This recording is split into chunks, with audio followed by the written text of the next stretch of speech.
I've been making videos for the past 5 or 6 years, but I don't think I ever formally introduced you my airplane Grumman Tiger, which is right behind me on my channel.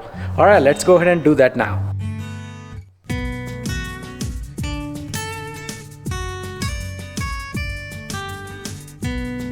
So this is a 1979 Grumman Tiger Alpha 5 Bravo.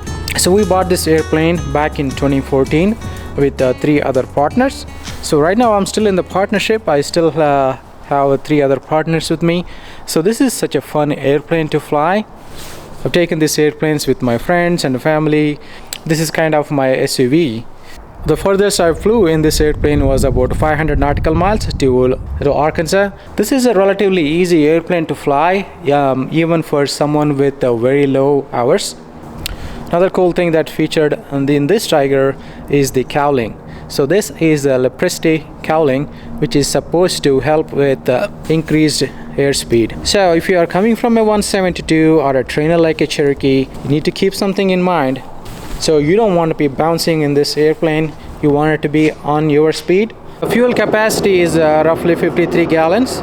So it is 19 gallons to the tap. So we typically keep it at 19 gallons per each side. So that's total of 38 gallons. With 38 gallons, so we can safely take 4 maybe slightly smaller adults. I have taken 4 adults in this airplane before. The airplane uses a 180 horsepower Lycoming engine. Now, one thing to note, the factory version of the airplane came with a Macaulay prop, which had a limitation, but this airplane has been upgraded with a different prop that got rid of that problem. Alright, let's go ahead and take a look at inside, and I'll talk more about the avionics and the upgrades that we did ever since we got this airplane.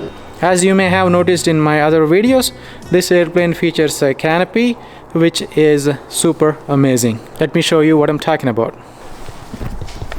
So the canopy slides open like that, makes it a lot more easier to get inside. And of course, the way you get in there is to step on the little black strips there, hold this handle at one hand, left foot, right foot, and you're in there. This is as far as the canopy slides. So as you can see, it has 2 seats in the back and 2 seats in the front. Some of the interior is actually the original interior from 1979. So we are in the process of upgrading it to make it look a lot nicer. As I indicated before, so easily 4 adults can fit in it. Although they're relatively big, this might be a little bit tight. If you're relatively a tall individual, you could still be able to fit in. I was able to take 6'2", 250 pound guys relatively easy, but it's only probably easier in the front seat, but you probably don't want them to be sitting in the back seats. But you can kind of see how much headroom I have. So let me go ahead and close the canopy, get an idea how much the headroom I have. So I got another 4 or 5 inches headroom available. I am a short guy, I'm like 5'8" or so. Alright, let's go ahead and talk about the avionics. So like I said earlier, I bought the airplane back in 2014. We've done multiple avionics updates, starting with 430. Let me go ahead and turn the master switch on for a second so that you can see what kind of avionics we have here. Alright, so when we bought the airplane, we only had a 430 non-WAS version. So we updated it to the WAS version, WAS 430. And also, as required by the law, we also updated the transponder to an ADS-B compliant transponder, which is a Grumman 345. We recently updated comm control panel as well.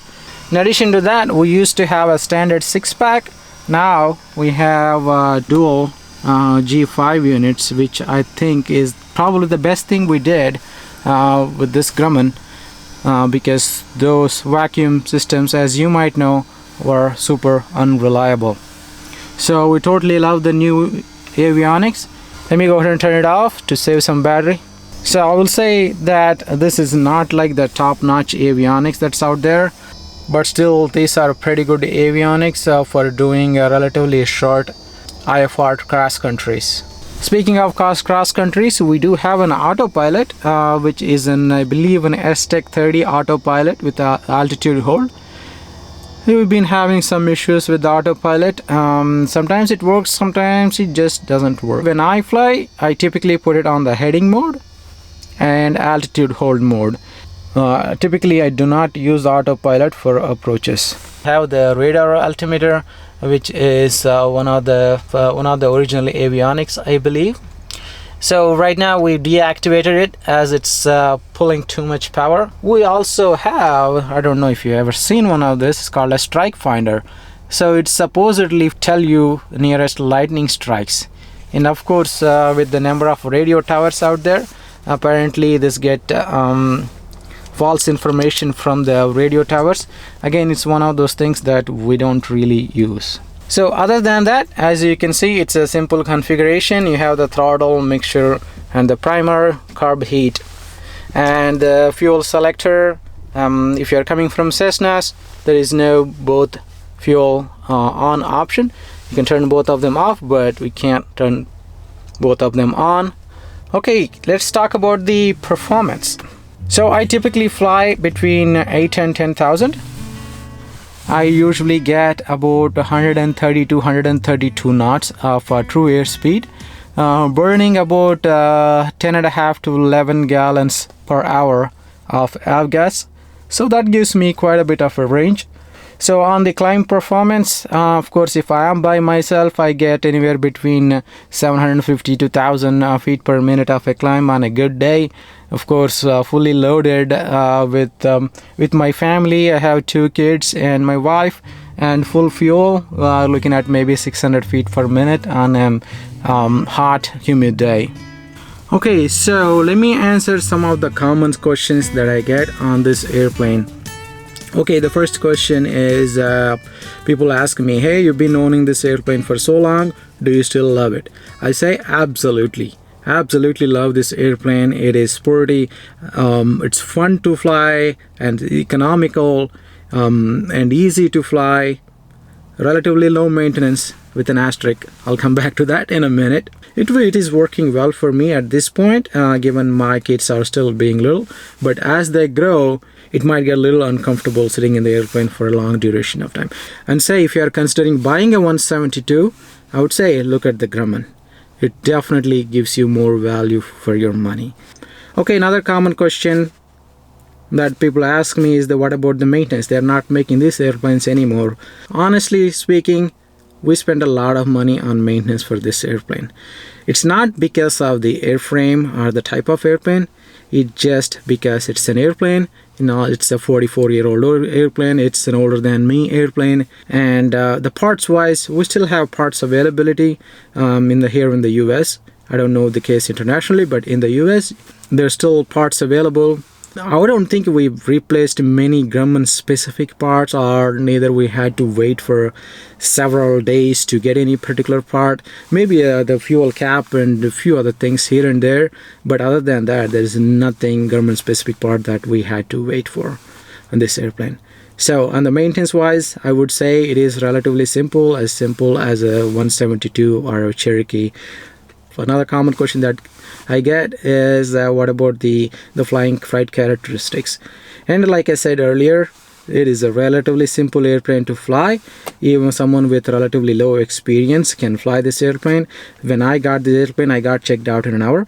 So like I said earlier, the one thing to keep in mind is when you're landing the airplane, you don't want to bounce that nose wheel. I can tell you that after 2 bounces, 3rd bounce, the nose gear will break. And with that large rudder, landing the airplane, especially in the crosswinds, makes it much easier than a typical high-wing airplane like a 172. What else? So we talked about the performance. So I get about 132 to 135 knots and cruise around 8,000 feet, between 10.5 to 11 gallons per hour. I think we can lean that even more. We only have a basic engine monitor, so if you have a nice engine monitor that is looking at the performance of all 4 cylinders at the same time, you may be able to lean it even further to get better economy and speed. If you have any specific questions, let me know in the comments below. If you go through my videos, I've put multiple videos on my experience with the maintenance this particular airplane. You can kind of get an idea what the maintenance would look like for this airplane. I'll see you guys in the next one.